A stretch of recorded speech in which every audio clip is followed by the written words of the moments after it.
Okay, so since we're moving into doing the animations for the weapon, I just want to take a little bit to kind of explain my understanding of some of the different animation files and what they do.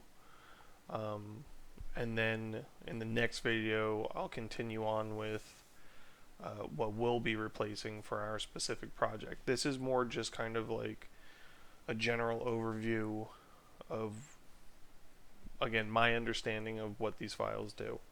So, in a given weapon prefab, like the AK here, um, animations are going to be referenced in two main locations. This is the first location, the weapon attachments storage component, and here you'll find the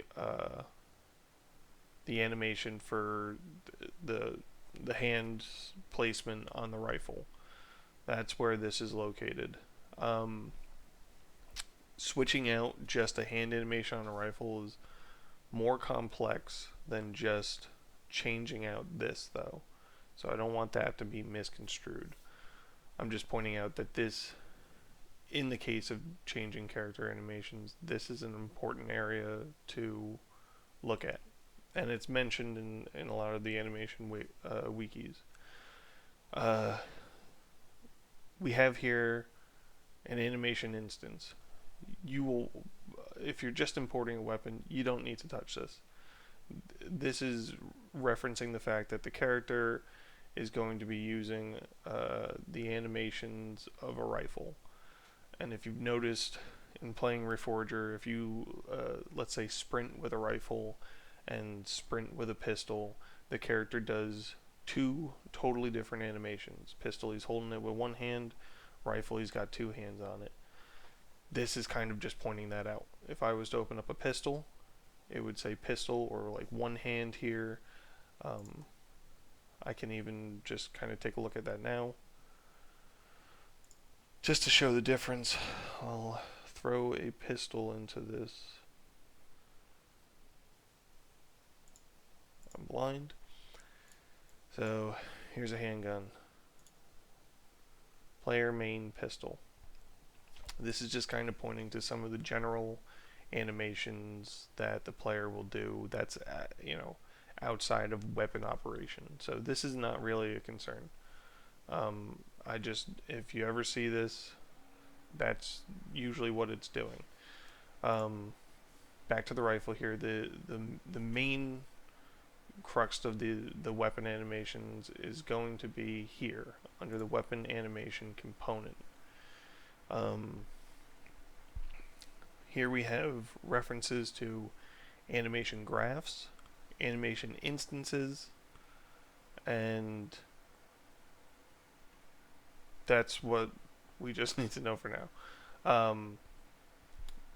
What are some of these things? So my understanding, an animation graph is it's kind of handling all the logic for an animation. If I was to open up the AK workspace and I'm going this down here. Nope, wrong one. This is your graph. And what's happening here is a whole bunch of logic that Bohemia has written out on how the rifle's going to behave based on certain inputs from the player or what the character's doing. This is pretty complex. I don't really get too into this stuff. It's very tough to understand, but the good news is if you're, especially for the what we're doing with the AKS is going to behave the same way as an AK-74, so we don't need to touch any of this. But I'm just trying to explain that this is where a lot of the logic happens. Now, going back, we have instances. We have a AK-74 weapon instance and a player instance. And what is an instance? Well, these are your instances. Right now I'm looking at the AK-74 weapon instance. When I'm looking at this, let me bring this down so we can get the models.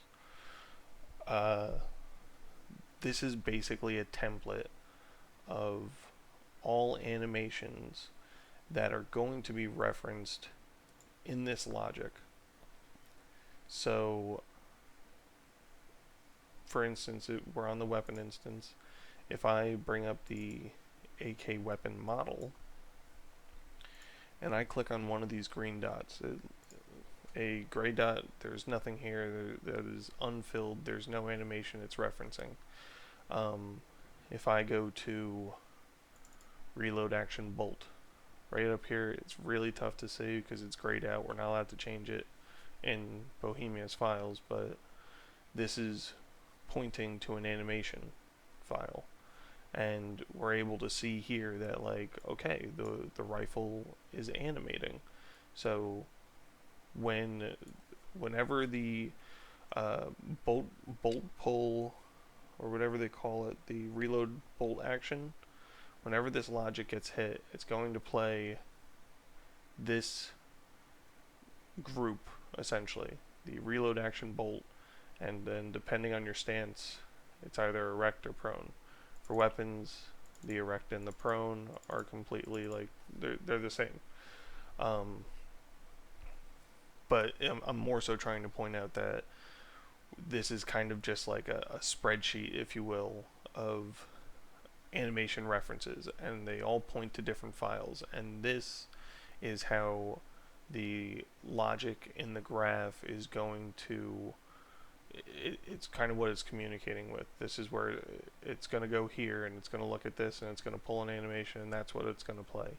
The reason there is a weapon and a player one is because the animations for the weapon and the player are separate. So I have the weapon instance open, and now if I open up the player model, it's not doing anything because it's not his instance.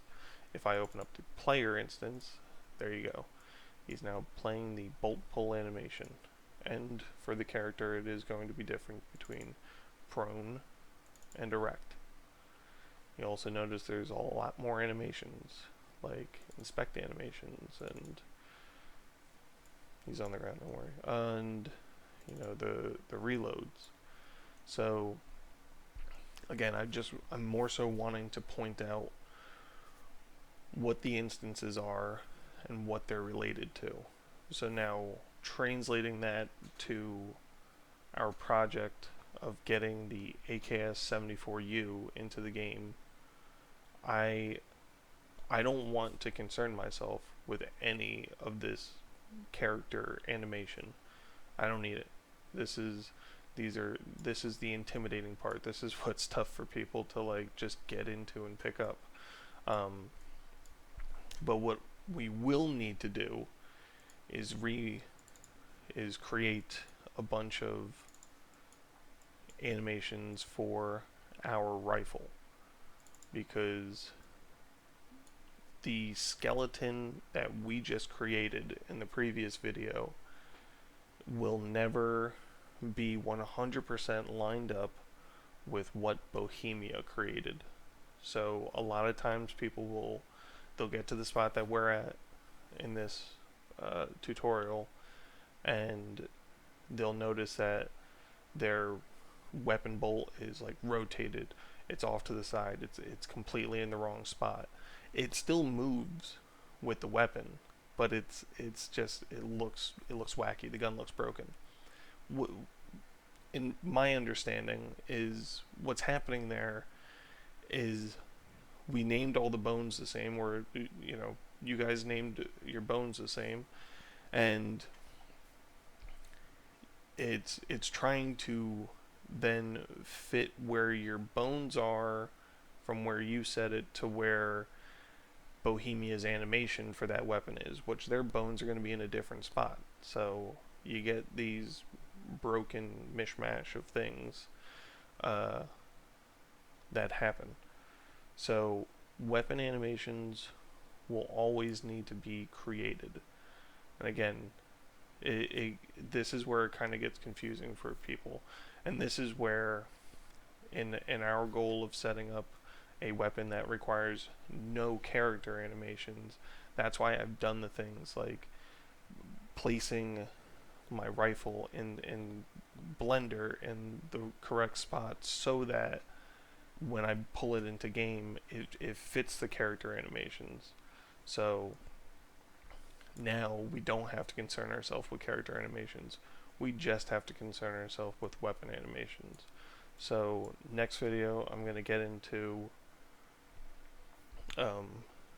creating the files necessary to make those weapon animations, and setting up a workspace like this, but for our weapon, one that we can actually edit and stuff like that.